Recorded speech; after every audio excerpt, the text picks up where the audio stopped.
இன்றே டவுன்லோட் செய்து உங்கள் ஃபேவரட் ஷோக்களை என்ஜாய் பண்ணுங்க. கார்த்தி, என்ன மன்னிச்சிடுப்பா. பா, நீங்க என்னப்பா தப்பு பண்ணீங்க? நீங்க எதுக்கு மன்னிப்பு கேட்கணும்?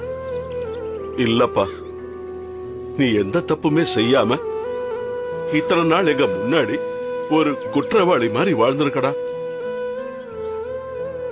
நானும் உன்னை சந்தேகப்பட்டுட்டேன். சாரிடா. ஒரு தகப்பனா நான் உன்னை நம்பி இருக்கணும்.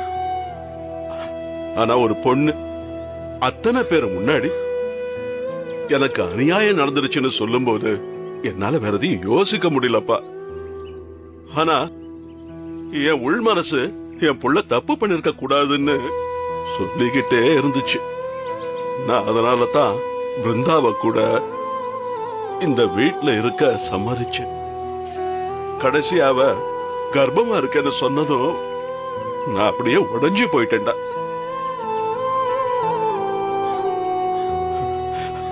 மேல இருந்த நம்பிக்கைய மொத்தமா தொலைச்சிட்டேன்.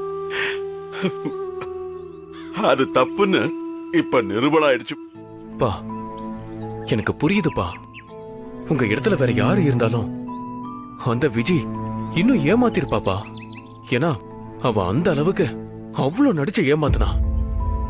ஆனா என்னைக்கா இருந்தாலும் நீங்க என்ன புரிஞ்சுப்பீங்கன்னு எனக்கு பெருசா நம்பிக்கை இருந்ததுப்பா. அதான் இன்னைக்கு நடந்திருக்கேன்.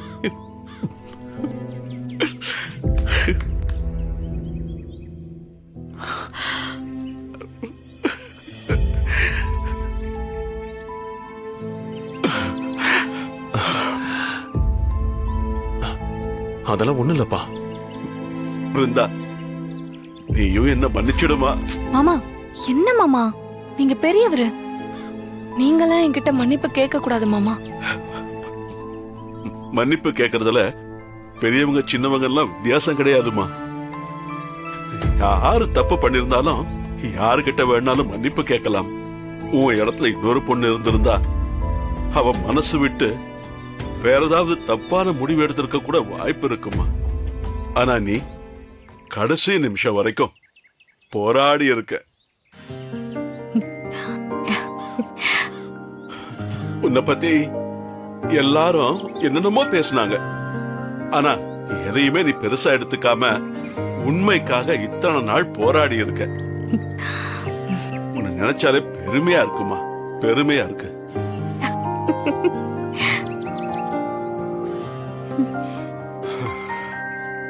அக்கா தங்கச்சிங்க 3 பேரும் ஒருத்தருக்கு ஒருத்தர் சளைச்சவங்க இல்லைன்னு நிரூபிச்சிட்டீங்க.